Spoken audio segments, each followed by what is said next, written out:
आज हमारी टीडीएस की क्लास नंबर 2 है। आज का हमारा टारगेट है टीडीएस पैक करना, टीसीएस पैक करना। तो आज है हमारे पास टफ टारगेट है।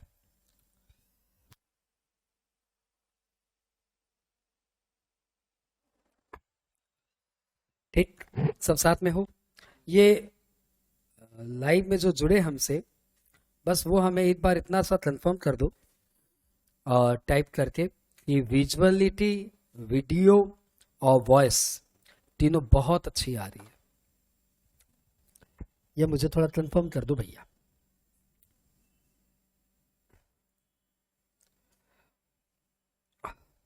Waiting for your confirmation.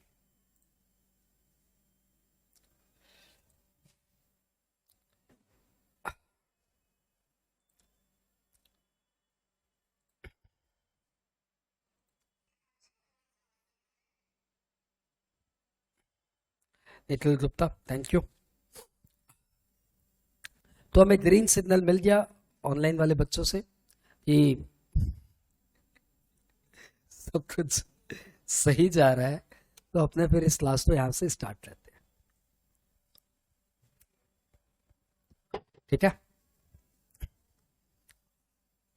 Last class हमने जितना किया था उसमें हमने क्या किया, टीडीएस के सारे इंपॉर्टेंट सेक्शंस हमने कवर किए। हमने टीडीएस में क्या किया, हमने सेक्शन 192, 192A, 193 सेक्शंस बोलने पे दिमाग में बल्ब जलना चाहिए। 194, जैसे कोई 194 बोल रहा है तो दिमाग में आना चाहिए डिविडेंड, ऐसे आना चाहिए। जैसे कोई शाहरुख बोलता है तो ऐसे हाथ फैलाए बैठो, ऐसा टाइप का आता है ना, वैसे 194 बोलने पे ऐसे डिविडेंड टाइप का आना चाहिए। वो पहचान है कि आपके दिमाग में है ये चीज। 194A के बाद इंटरेस्ट ऑन सिक्योर, नहीं, other than interest on securities. 194B में लॉटरी, 194BB में winning from horse races, 194C में कॉन्ट्रैक्ट, 194D में इंश्योरेंस कमीशन, 194DA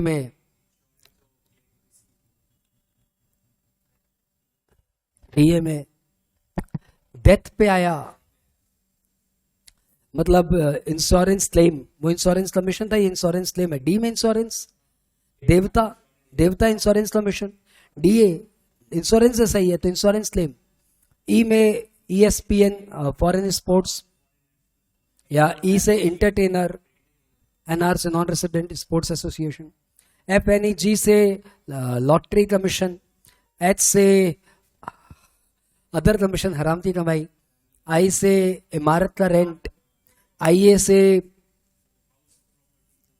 50 लाख से ऊपर की प्रॉपर्टी यदि आप खरीदे हैं तो IA, IB से 50,000 से ऊपर का रेंट, अदर छोटे मोटे इंडिविजुअल HF जब देते हैं, और IB से, ये IB था, IC से जॉइंट डेवलपमेंट एग्रीमेंट। ये लाइन से प्रॉपर्टी आप ध्यान से दो, I प्रॉपर्टी, IA प्रॉपर्टी खरीदा, IB छोटे मोटे इंडिविजुअल HF प्रॉपर्टी भाड़े पे लिए, IC joint development agreement, property का एग्रीमेंट। I के बाद J तो प्रोफेशनल सर्विस के भी किए थे, LA लादेन मतलब कंपल्सरी एक्विजिशन के में हमने किया वो नेशनल सेविंग वाला। आज हमें के आगे, L के आगे क्लास बढ़ानी है, मतलब आज हम लोग करेंगे M, N, O, P, Q। ये खतरनाक सेक्शंस का नंबर है आज, और ये सारे सेक्शंस वेरी रिसेंटली इंसर्ट हुए हैं, इसलिए एग्जाम में MNOPQ का चांसेस ज्यादा है इन कंपैरिजन टू ABCDEFGHIJ। इसका चांसेस ज्यादा MNOPQ, बिकॉज एकदम नया है, ऑलमोस्ट इसमें से नया है। इसलिए मैंने बोला नेक्स्ट क्लास हो सकता है क्वांटिटी में कम हो लेकिन क्वालिटी में ज्यादा है, और ये बस 4-5 सेक्शंस करने के बाद फिर हम लोग TCS की तरफ बढ़ेंगे। उससे पहले स्टडी मेट पलटना है। तो आई होप सभी रेडी है।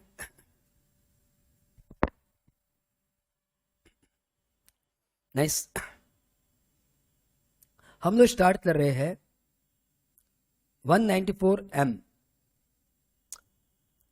194M है ना, एक सब्सटीट्यूट है 194C का, 194H का, ये जो सेक्शंस आए थे ना, उन लोगों में क्या था कि छोटे मोटे इंडिविजुअल एचयूएफ को टीडीएस नहीं काटना था.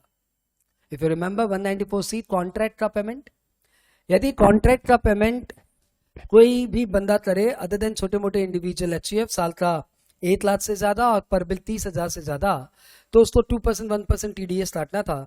But the provision was not applicable to छोटे मोटे इंडिविजुअल एचयूएफ. अब सपोज इस बिल्डिंग का पूरा मुझे रिपेयर कराना है, कॉन्ट्रैक्ट है तो 2 करोड़ का, 2 करोड़ पे टीडीएस कटेगा. तो आज वो पूछता ही थी भैया बताइए क्या प्लानिंग करे, कोई टीडीएस प्लान बताओ. इसलिए तो सब एक ही प्लान बोलते हैं, वाइफ के नाम से पेमेंट कर दो. हाँ, मतलब बिजनेस से नाम से पेमेंट मत करो, मम्मी के नाम पे उस बंदे का जो सैलरीड है उसके नाम से पेमेंट करवा दो. तो जी छोटे मोटे इंडिविजुअल एचयूएफ तो टीडीएस काटना नहीं, वो पेमेंट कर देगा और वो बोलेगा मैंने करवाया है पूरा. इस प्रोविजन से बचने के लिए 194C और 194H लाया गया. सेक्शन ज्यादा पुराना भी नहीं है. हाँ, 1919 को प्रोविजन आया, if any individual who is not carrying business और profession and which is not subject to audit, there is no obligation to deduct TDS. और ऐसे बंदे यदि TDS नहीं काटते तो फिर इन्हीं से पेमेंट कराओ. और ये इस तरह से एक लूपहोल बन गया था. इसलिए 194M लाया गया, जिसमें बोला गया है कि कोई भी individual HUF who is not required to deduct TDS under section 194C, 194J, 194H and whose last year turnover is less than or equal to 100 lakh or gross receipt is less than or equal to 50 lakh and the pay is resident, और ध्यान दो, exempted till in 50 lakh, 50 lakh से ऊपर का payment हो रहा है, then only we are catching you. यार क्या हो रहा है, तेरा टर्नओवर 50 लाख 1 करोड़ से कम है, तू टैक्स ऑडिट के लिए लायबल नहीं है, और तू यहाँ पे कॉन्ट्रैक्ट का, कमीशन का, प्रोफेशनल सर्विस का साल का 50 लाख से ऊपर का पेमेंट करता है. Then you need to deduct TDS at the rate 5% at the time of making payment और crediting party whichever is earning. तो महा पेमेंट होगा तभी ये सेक्शन अराइज हो रहा है.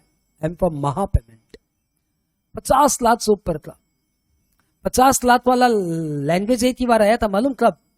194 आईए में, जब आप एक इमूवेबल प्रॉपर्टी खरीद रहे थे.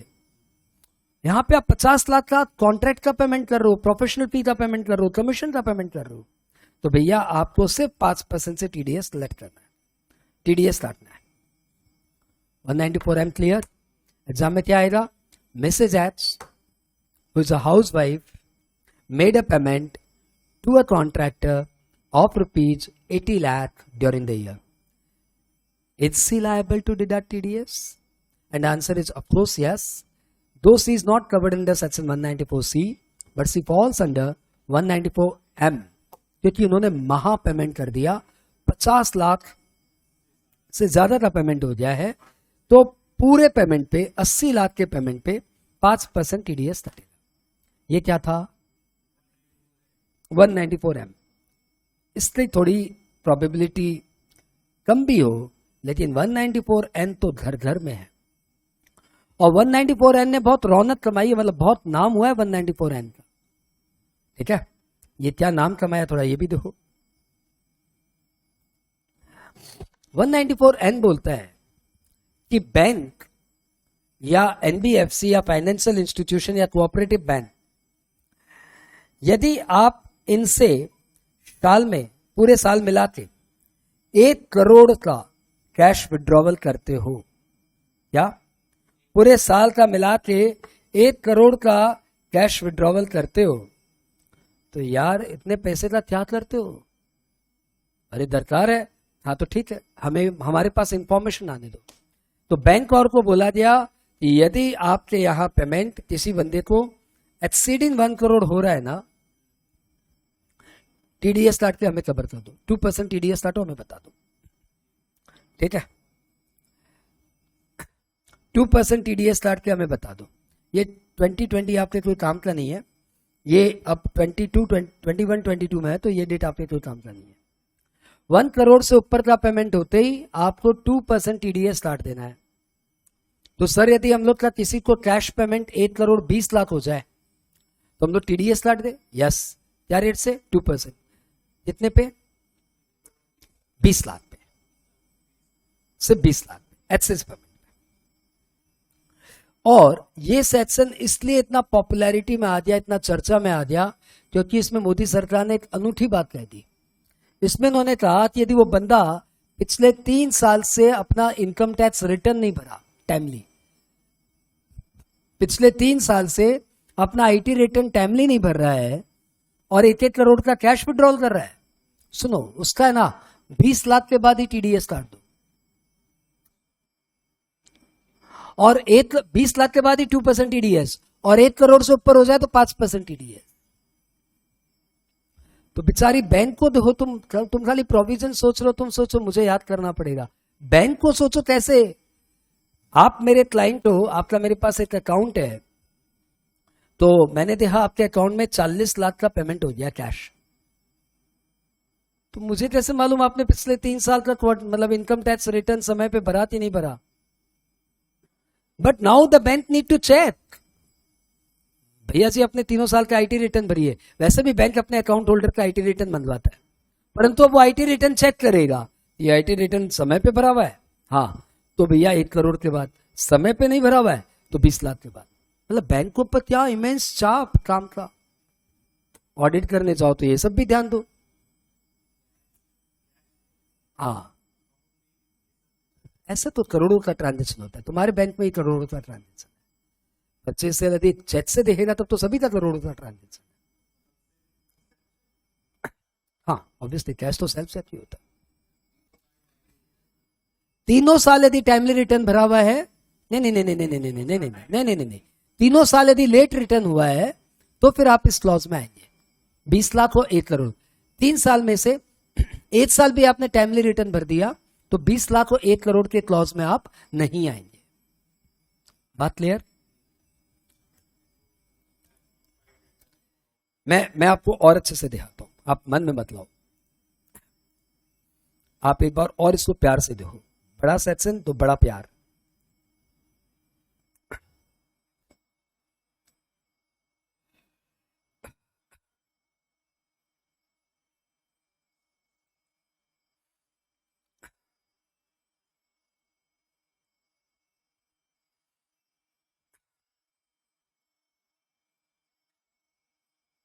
ये देखो आप 194N,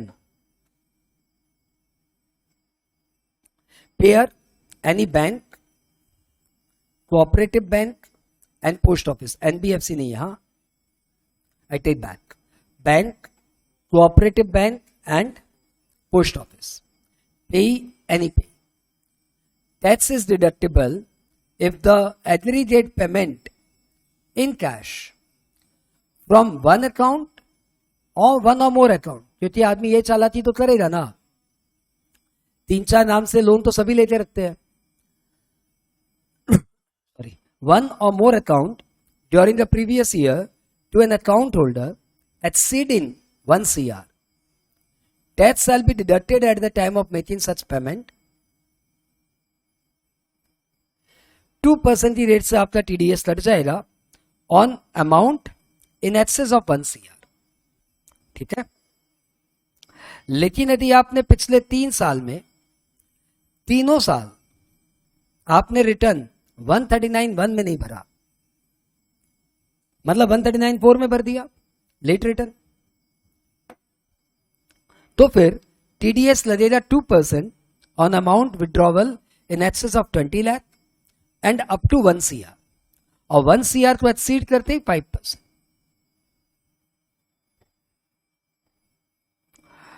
खत्म। हाँ क्या? अच्छा एग्जाम्पल से समझो ना, मन क्यों खराब करते हो।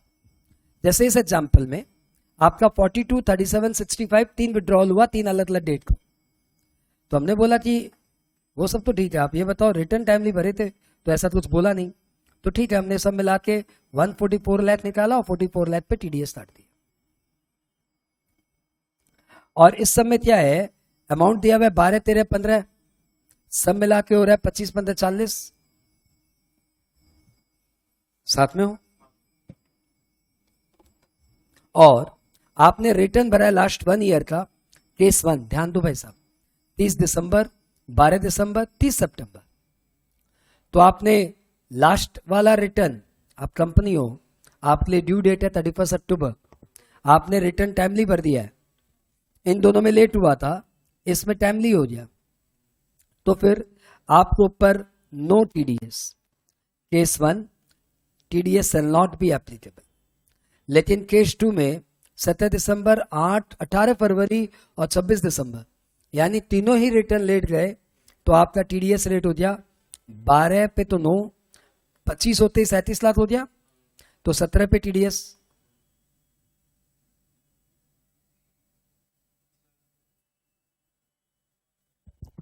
सत्रह पे टीडीएस कट गया और यहां पे 40 पे टीडीएस कट गया। ओहो माय मिस्टेक, मैं क्यूमुलेटिव डेटा पकड़ रहा हूं।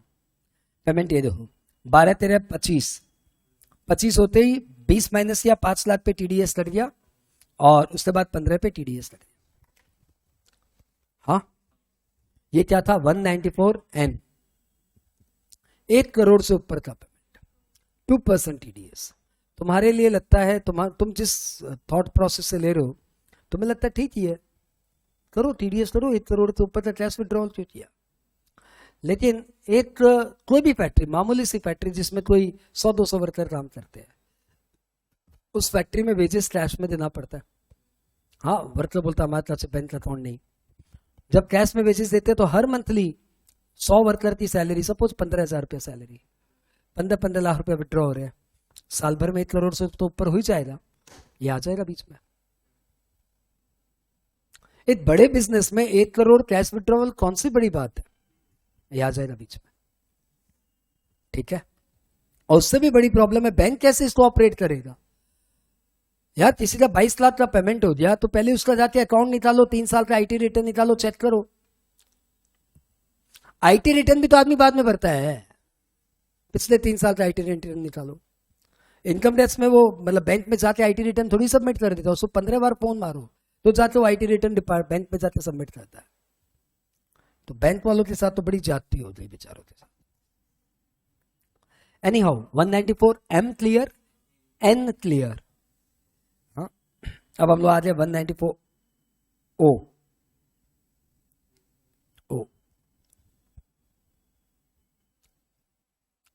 What is the provision? The provision is, यदि आप इलेक्ट्रॉनिक कॉमर्स ऑपरेटर के साथ डीलिंग करते हो, कौन हो आप, हम इलेक्ट्रॉनिक कॉमर्स ऑपरेटर के साथ डील करते, तो लॉ बोलता है कि आज की डेट में तो ज्यादातर लोग इलेक्ट्रॉनिक कॉमर्स ऑपरेटर के साथ डील करते हैं। हाँ, और लंबा लंबा इनका ट्रांजेक्शन होता है। एक काम करो, इको तुम जिसको भी पेमेंट करो सब पे टीडीएस काट दो। हाँ, मतलब आपका इको के थ्रू सेल हुआ और डिपार्टमेंट को सब खबर लगा, और आपको पता आने वाले दिनों में यही होना है, सारा सेल ही वेबसाइट के थ्रू होना है, और उसी वेबसाइट के थ्रू सेल होगा जिसमें पॉपुलैरिटी है। तो दूसरी वेबसाइट पॉपुलर होती है, हमारा तो सेल वहीं से होगा। आज हमारी सेल कहां से होती है, हमारी पेन ड्राइव, हमारी वेबसाइट से यदि 20 तो दूसरों की वेबसाइट से 80, इतने सारे फ्रेंचाइज मिला के जोड़ेंगे तो वेबसाइट से 80। तो अल्टीमेटली यदि आपका प्रोडक्ट किसी भी electronic commerce operator, what is electronic commerce operator, जब दूसरे की वेबसाइट से मेरा माल सेल हो तो वो वाली वेबसाइट इको। तो जब भी आपका गुड्स या सर्विस इको के थ्रू बिकेगा, कुछ भी टीडीएस हटेगा, कुछ भी टीडीएस हटेगा। एग्जेम्प्टेड सेलिंग 0, कुछ भी टीडीएस हटेगा। फिर इन्हें लगा कि यार छोटे मोटे दुकानदारों के ऊपर बहुत जाती हो जाएगा। फिर उन्होंने बोला यदि वो वेंडर, इको नहीं वेंडर इंडिविजुअल एचयूएफ है और उसका इको के थ्रू बिका है से 5 लाख तक, तो फिर उसके ऊपर ये प्रोविजन अप्लाई नहीं होगा। If electronic commerce participant is individual and HUF and aggregate amount of sale of goods or service through ECO does not exceed 5 lakh during the previous year and participant has furnished its PAN or Aadhaar, then no TDS. और participant ने pan नहीं दिया तो भैया फिर मार देंगे TDS. Participant must be resident. Since participant resident है इसलिए सरचार्ज से not applicable. Rate of TDS बहुत नॉमिनल सा है 1%, क्योंकि हमें सिर्फ इंफॉर्मेशन चाहिए आपका कितना माल बिक रहा है. वो क्लियर हुआ क्या? एग्जाम तो हिट करेगा. आपका माल आप हो एबीसी पार्टनरशिप फर्म और आपका इलेक्ट्रॉनिक कॉमर्स ऑपरेटर से इस साल 70,000 रुपए का माल सेल हुआ है. Whether electronic commerce operator is liable to deduct TDS? And answer is yes. Why? Because you are partnership firm, you are not individual HUF, so 5 lakh relaxation is not applicable on you. और आपका माल ECO के through बिका, yes, then you are liable to pay. आपका TDS कटेगा. बात clear? वैसे तो रेट ऑफ टीडीएस 1% है, लेकिन यदि पेई अपना पेन नहीं बताए तो रेट ऑफ टीडीएस 5% रहता है. ठीक है. इलेक्ट्रॉनिक कॉमर्स मतलब बताया, मतलब काम का नहीं हमारे. हम लोग आगे 194 MNOP.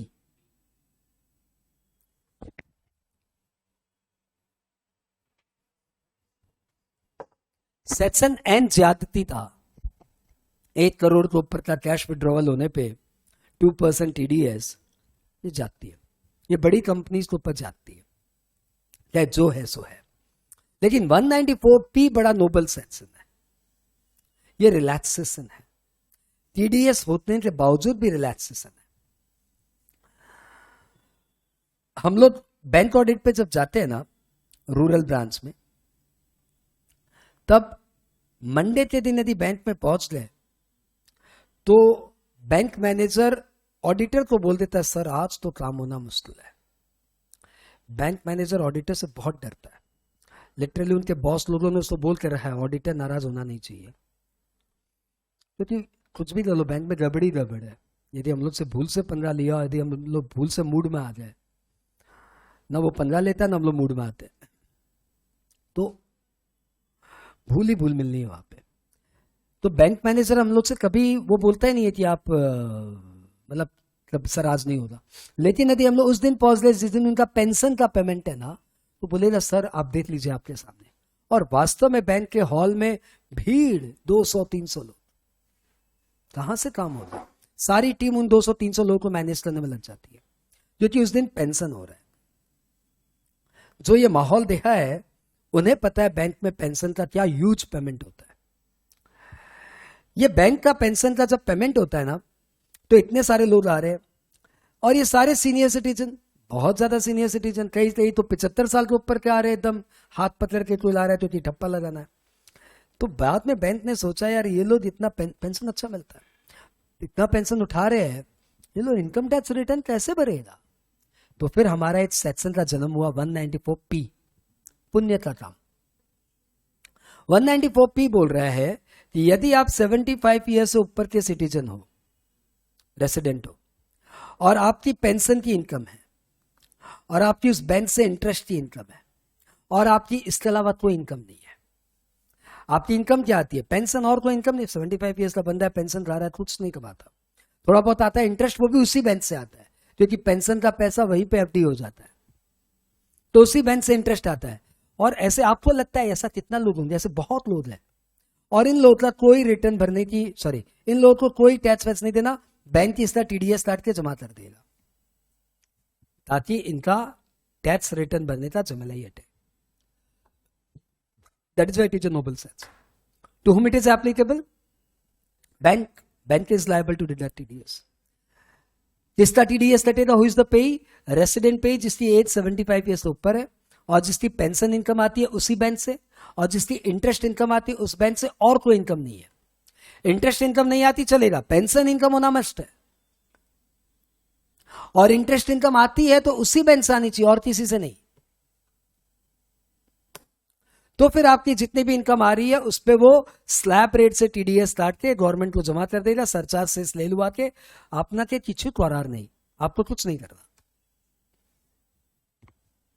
194P TDS in case of specified senior citizen, ना senior citizen, ना very senior citizen, नया वर्ड specified senior citizen।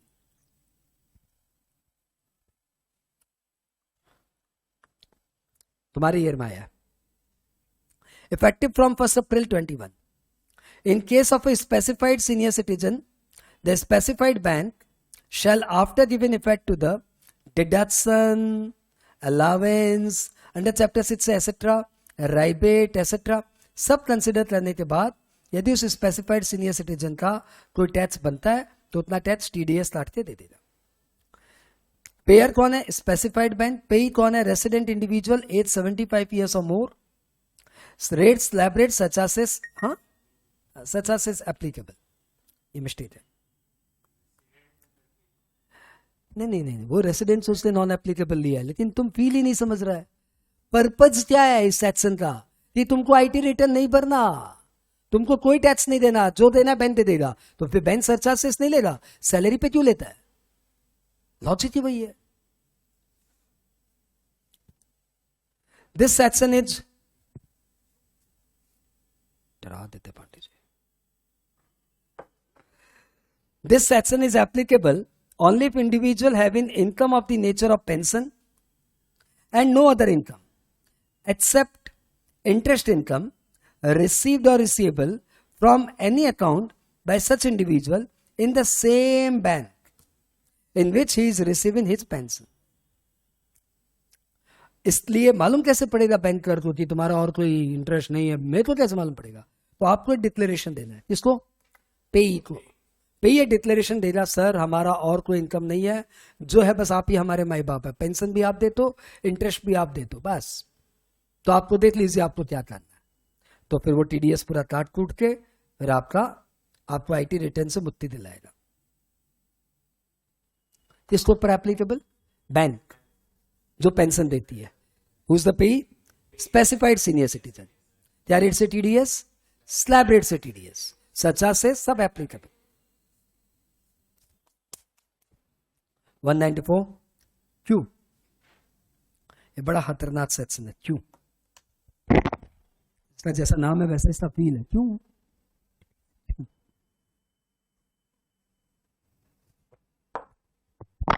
यदि आप टीडीएस का पूरा इतिहास देखो ना, 1961 से लेकर अभी तक कितने सेक्शंस आए,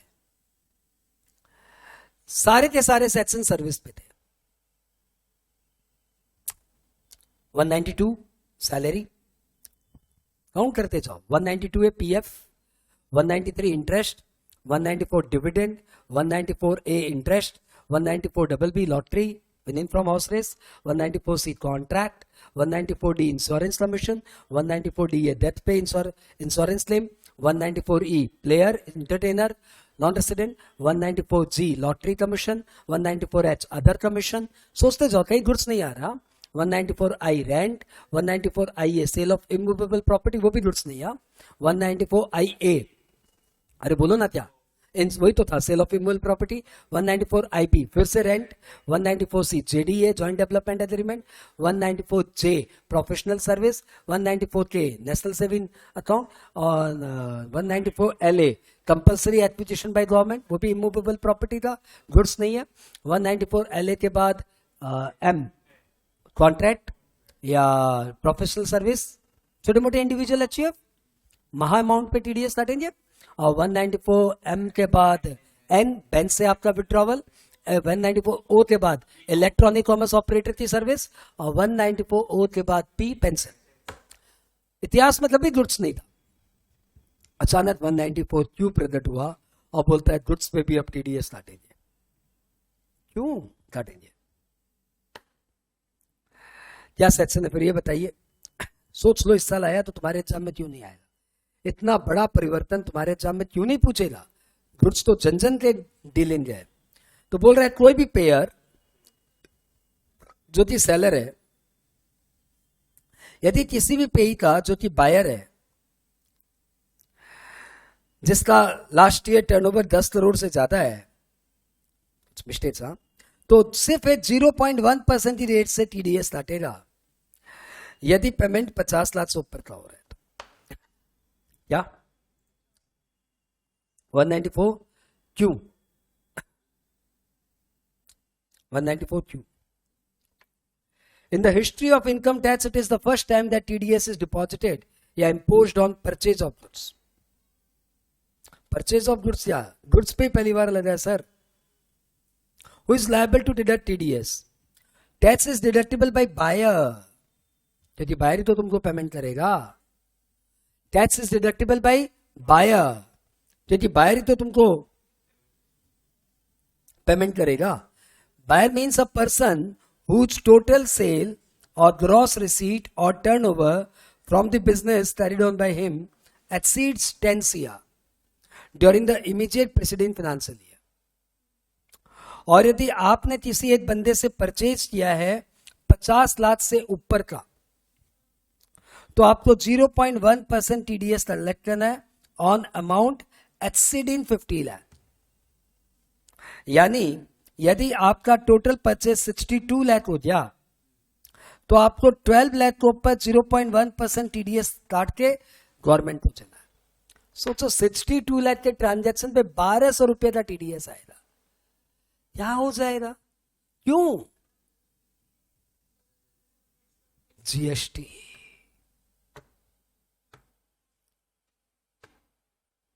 गुड्स जीएसटी और इनकम टैक्स को सिंक्रोनाइज कर रहा है. इनकम टैक्स डिपार्टमेंट इंफॉर्मेशन लेगा, अपने भी यूज में लाएगा और जीएसटी वालों को भी देगा. देख तो भाई हमारे यहाँ तो 1200 का टीडीएस आ गया, तो हिसाब से 62 लाख की सेल तो हमें ही किया है. इसी तो 62 लाख का माल बेचा और भी 30 को बेचा है. तुम देखो. तो यदि कोई बायर, आई रिपीट, कौन टीडीएस काटेगा? परचेजर. कौन परचेजर? बड़ा वाला purchaser. What do mean by बड़ा वाला परचेजर? वो परचेजर इतना बड़ा है कि उसका खुद का टर्नओवर 10 करोड़ से ज्यादा है इन द लास्ट ईयर. उसका परचेज 10 करोड़ से ज्यादा है. नहीं, उसका खुद का टर्नओवर 10 करोड़ से ज्यादा है लास्ट ईयर का. परचेज नहीं, उसका सेल. तो परचेजर है. अरे जो परचेज है तो बेचता भी तो यार. तो वो परचेजर, वो बिजनेसमैन जिसका टर्नओवर 10 करोड़ से ज्यादा है लास्ट फाइनेंशियल ईयर में, वो यदि इस साल किसी से परचेज करेगा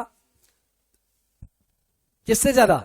50 लाख से ज्यादा इन एग्रीगेट, छोटे छोटे बिल कर करके भी परचेज करेगा तो चलेगा नहीं. पूरा मिला के साल का 50 लाख से ऊपर का परचेज हुआ है तो फिर भैया टीडीएस कटेगा 0.1% on the amount exceeding 50 lakh. हाँ, आज आर्यन का फेस बात बात ही दिन से अलग है.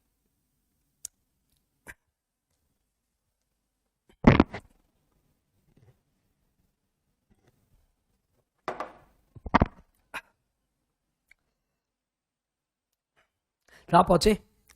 10 करोड़ से ऊपर का ट्रांजैक्शन हुआ, 50 लाख से ऊपर का परचेज हुआ एक बंदे से तो 0.1, और सामने वाले ने पेन नहीं दिया तो इनको तो मजा आ गया. 0.1% का सीधा 5% मार दिया. जब हम लोग अमाउंट कंप्यूट करेंगे ना 50 लाख, तो उसमें जीएसटी कंसिडर नहीं करेंगे. हाँ, तो यदि आपने 48 लाख का परचेज किया जिसमें 2.4 लाख की क्या है? जीएसटी है, तो भैया ये माना दोनों मिला के 50.4 लाख हो गया, लेकिन टीडीएस नहीं आएगा.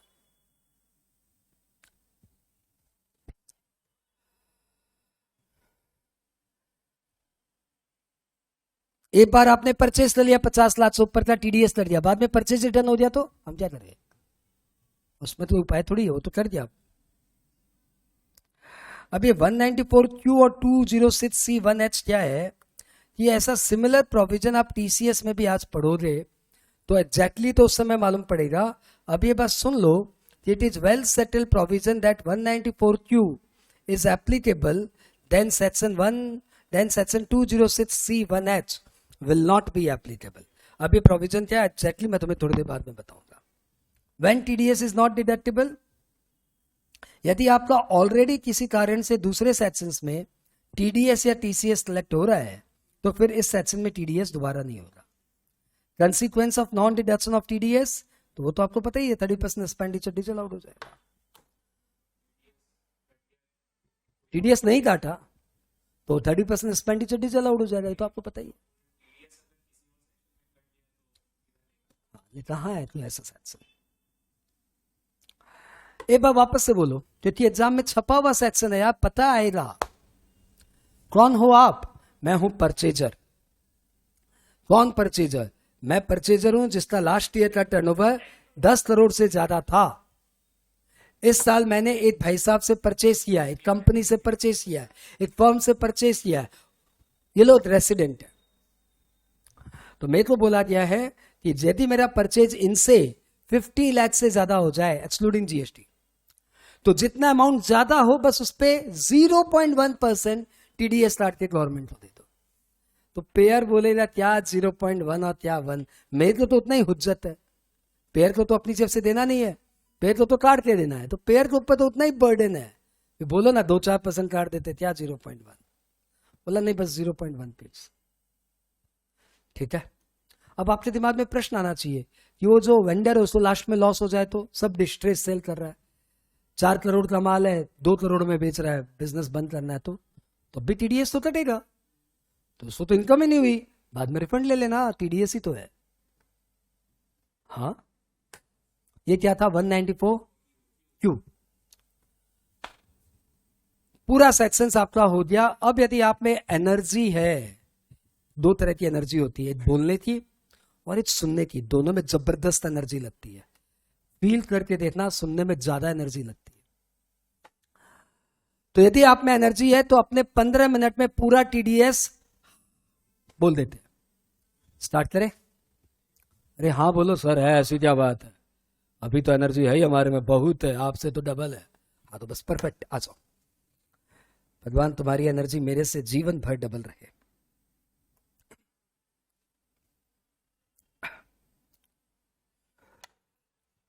हम लोग ने किया सेक्शन, हम लोग ने किया पूरा टीडीएस, और टीडीएस में हमने स्टार्ट किया था सेक्शन 192 से, जिसमें बोला हुआ है कि कोई भी एम्प्लॉयर किसी भी एम्प्लॉय को, मन मन में बुदबुदाओ, हाँ नहीं तो सुन नहीं पाओगे, इतनी देर सुना नहीं जाता है, I am the experience holder, इतना सुना नहीं जाता, मन मन में बोलना पड़ता है।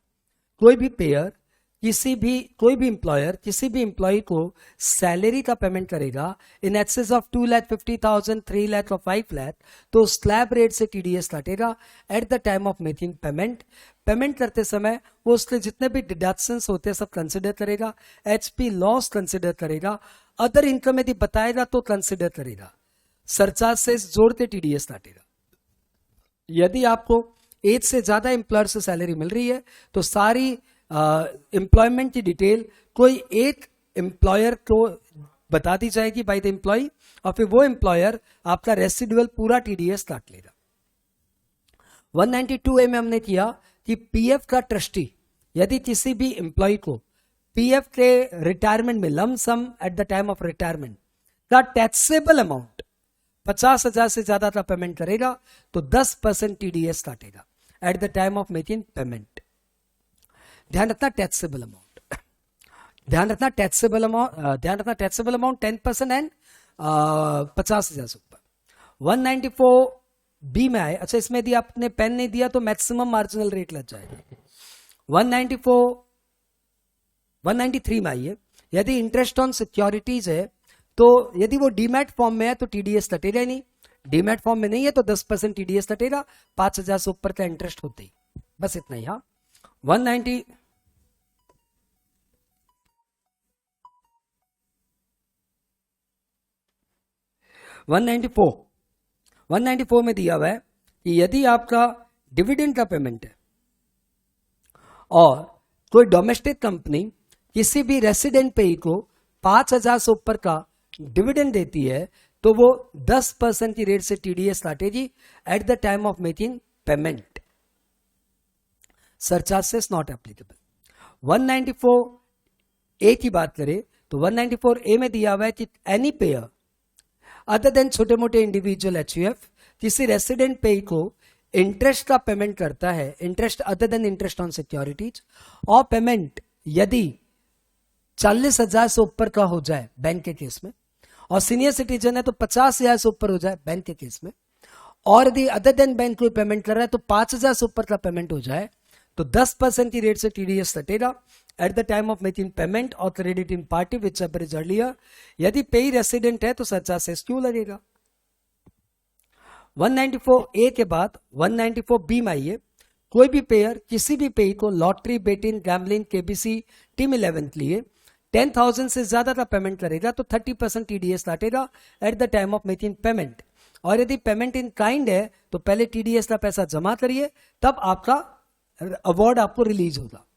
194BB, कोई भी पेयर किसी भी पेई को विनिंग फ्रॉम हॉर्स रेस के लिए 10,000 से ऊपर का पेमेंट करेगा तो 30% टीडीएस काटेगा। यदि पेई रेसिडेंट है तो नो सरचार्ज सेस, यदि पेई नॉन रेसिडेंट है तो सरचार्ज सेस एप्लीकेबल होगा। 194C, कोई भी पेयर अदर देन छोटे मोटे इंडिविजुअल एचयूएफ किसी रेसिडेंट पेई को पर बिल 30,000 से ज्यादा या पर एनम 1 लाख से ज्यादा किसी वर्क्स कॉन्ट्रैक्ट का, एडवर्टीजमेंट कॉन्ट्रैक्ट का, केटरिंग कॉन्ट्रैक्ट का, ट्रांसपोर्ट कॉन्ट्रैक्ट का या ब्रॉडकास्टिंग कॉन्ट्रैक्ट का पेमेंट करेगा तो 2% या 1% की रेट से टीडीएस काटेगा। यदि पेई इंडिविजुअल एचयूएफ है तो 1%, पेई अदर देन इंडिविजुअल एचयूएफ है तो 2%। Form 13 is applicable. रेसिडेंट पेई है इसलिए TDS surcharge is not applicable. 194D में इंश्योरेंस एजेंट को कोई भी बंदा पे करेगा। If any payer makes a payment to resident payee in excess of 15,000 on account of insurance commission, then TDS shall be deducted at the rate 5% at the time of making payment or crediting party, whichever is earlier. No surcharge, no cess. 194D के बाद 194DA, यदि कोई भी insurance company किसी भी resident पेई को life insurance policy की मैच्योरिटी पे यदि अमाउंट टैक्सेबल है वो वाला पेमेंट करेगा 1 लाख से ज्यादा का, तो फिर टीडीएस काटेगा at the rate 5%. To be noted, TDS shall be deducted on the taxable part. Taxable part मतलब क्लेम अमाउंट माइनस जितना आपने प्रीमियम दिया उस अमाउंट पे 5% टीडीएस कटेगा। सिंस पेई रेसिडेंट है तो सरचार्ज सेस नॉट एप्लीकेबल। ठीक है, ध्यान रखना, उसी इंश्योरेंस क्लेम का टीडीएस कटता है, वो इंश्योरेंस क्लेम जो कि टैक्सेबल है।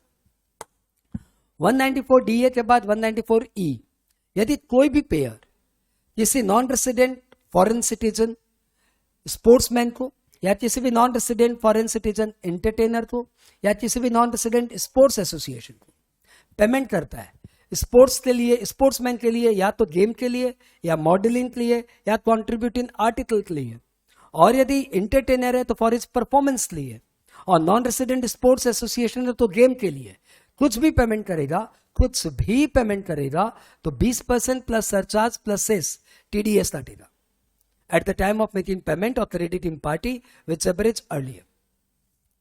194G में कोई भी पेयर किसी भी रेसिडेंट पेई को लॉटरी कमीशन पे 15,000 से ऊपर का पेमेंट करेगा तो 5% टीडीएस काटेगा at the time of making payment or crediting party whichever is earlier.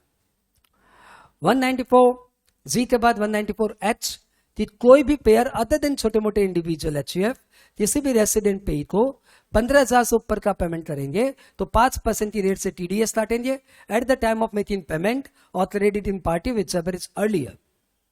लेकिन शेयर मार्केट के कमीशन जैसे अंडरराइटिंग कमीशन, स्टॉक ब्रोकरेज, इस पे टीडीएस नहीं करता। 194I टीडीएस ऑन रेंट, कोई भी पेयर अदर देन छोटे मोटे इंडिविजुअल एचयूएफ किसी भी रेसिडेंट पेई को यदि रेंट के लिए साल का 2,40,000 से ऊपर का पेमेंट करेंगे तो टीडीएस काटेंगे एट द रेट 10%। इफ यदि वो रेंट लैंड, बिल्डिंग या फर्नीचर का है, और यदि वो रेंट प्लांट एंड मशीनरी का है तो 2% टीडीएस कटेगा at the time of making payment और crediting party whichever is earlier. Cold storage के रेंट, वेयर हाउसिंग चार्जेस, इन सब पे भी टीडीएस लगेगा। छत का टावर, टेलीफोन टावर लाने के लिए छत का एक पार्ट लेट आउट किया तो उस पर भी टीडीएस लगेगा। होटल को एक एनुअल पेमेंट किया 2,40,000 से ऊपर का, उस पर भी टीडीएस लगेगा। 194I के बाद 194IA, कोई भी इमूवेबल प्रॉपर्टी का परचेजर किसी रेसिडेंट वेंडर को एक प्रॉपर्टी के लिए other than rural agro land 50 lakh या उससे ज्यादा का 50 लाख या उससे ज्यादा का पेमेंट करेगा तो उस पेमेंट के ऊपर 1% टीडीएस काटेगा at the time of making payment और crediting party whichever is earlier. यहां पे 50 लाख की काउंटिंग करते समय parking charges, club membership, advance maintenance या इलेक्ट्रिसिटी का कनेक्शन चार्जेस, ये सब काउंटिंग में लाएंगे। 194 आईपी, कोई भी पेयर बीइंग अ छोटा मोटा इंडिविजुअल एचयूएफ, कोई भी पेयर बीइंग अ छोटा मोटा इंडिविजुअल एचयूएफ जिसका last year gross receipt 50 lakh के अंदर था, टर्नओवर 1 करोड़ के अंदर था, यदि वो बंदा किसी भी इमूवेबल प्रॉपर्टी के रेंट के लिए 50,000 पर मंथ से ज्यादा का पेमेंट करता है तो 5% टीडीएस काटेगा at the time of making payment और crediting party whichever is earlier.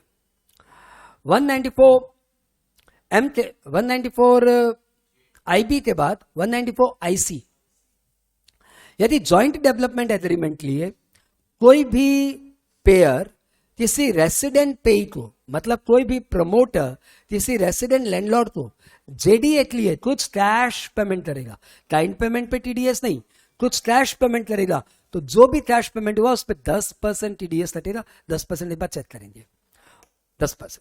194 IC के बाद 194 जे, यदि प्रोफेशनल फी, टेक्निकल फीस या सेक्शन 28(5)(a) का पेमेंट या रॉयल्टी का पेमेंट या डायरेक्टर फी का पेमेंट हुआ तो ये सेक्शन एक्टिवेट होगा। ये सेक्शन कहता है कि कोई भी पेयर किसी भी रेसिडेंट पेई को प्रोफेशनल फी का पेमेंट करेगा 30,000 से ऊपर तो 10% टीडीएस स्टार्ट हो, टेक्निकल फीस का पेमेंट करेगा 30,000 से ऊपर तो 2% टीडीएस स्टार्ट हो, लेकिन टीडीएस पूरे अमाउंट पे कटेगा। कॉल सेंटर का पेमेंट करेगा, जो कि बंदा सिर्फ कॉल सेंटर का ही काम करता है, तो फिर 2% टीडीएस स्टार्ट हो यदि पेमेंट 30,000 से ज्यादा है। डायरेक्टर फीस का पेमेंट करेगा तो कुछ भी पेमेंट करो 10% टीडीएस स्टार्ट हो, और सिनेमेटोग्राफी की रॉयल्टी का पेमेंट कर रहा है तो फिर या 30,000 से ऊपर पेमेंट होने पे 2% टीडीएस स्टार्ट हो, और कोई रॉयल्टी का पेमेंट हो रहा है जैसे किताबों की रॉयल्टी तो 30,000 से ऊपर का पेमेंट हुआ तो 10% टीडीएस स्टार्ट हो। TDS shall be deducted at the time of making payment और crediting party। रेसिडेंट पे इसलिए टीडीएस सच्चा से तो सवाल ही नहीं उठता। पर्सनल नेचर के प्रोफेशनल फी पे टीडीएस नहीं लगता, पर्सनल नेचर के कॉन्ट्रैक्ट पे भी टीडीएस नहीं लगता। ठीक है, ये था 194 जे। 194 एलए में हमने किया कि यदि कोई जमीन गवर्नमेंट कंपलसरी एक्वायर करती है और 2.5 लाख से ऊपर का पेमेंट करती है तो 10% की रेट से टीडीएस काटेगा at the time of making payment. ATM महा पेमेंट, यदि कोई छोटा मोटा इंडिविजुअल है जिसने लास्ट ईयर टर्नओवर 1 करोड़ से ऊपर नहीं था, ग्रॉस रिसीट 50 लाख से ऊपर नहीं थी, यदि वो किसी कॉन्ट्रैक्ट का, प्रोफेशनल फी का या कमीशन का साल का 50 लाख से ऊपर का पेमेंट किया, भले वो पर्सनल नेचर का पेमेंट हो, साल का 50 लाख से ऊपर का पेमेंट किया तो टीडीएस कटेगा at the rate 5% at the time of making payment और crediting party whichever is earlier. Since payee resident है इसलिए सच्चा से इसका सवाल ही नहीं उठता। 194 एन फॉर नागपुर।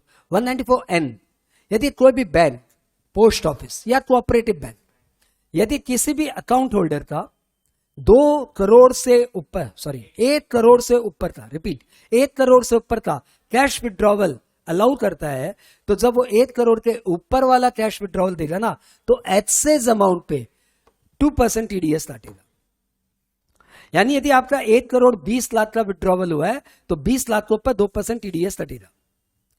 लेकिन यदि पेई ने, यदि उस अकाउंट होल्डर ने पिछले 3 साल में तीनों के तीनों साल, 16 का डायलॉग, तीनों के तीनों साल यदि लेट रिटर्न भरा तो फिर उसका फिर टीडीएस 20 लाख के ऊपर ही 2% कटेगा और 1 करोड़ के बाद तो 5% कटेगा। 194 एन के बाद 194 ओ, यदि इलेक्ट्रॉनिक कॉमर्स ऑपरेटर किसी इलेक्ट्रॉनिक कॉमर्स पार्टिसिपेंट को पेमेंट करता है तो उस पेमेंट पे 1% टीडीएस काटेगा, कोई एग्जेम्प्टेड सेलिंग नहीं है।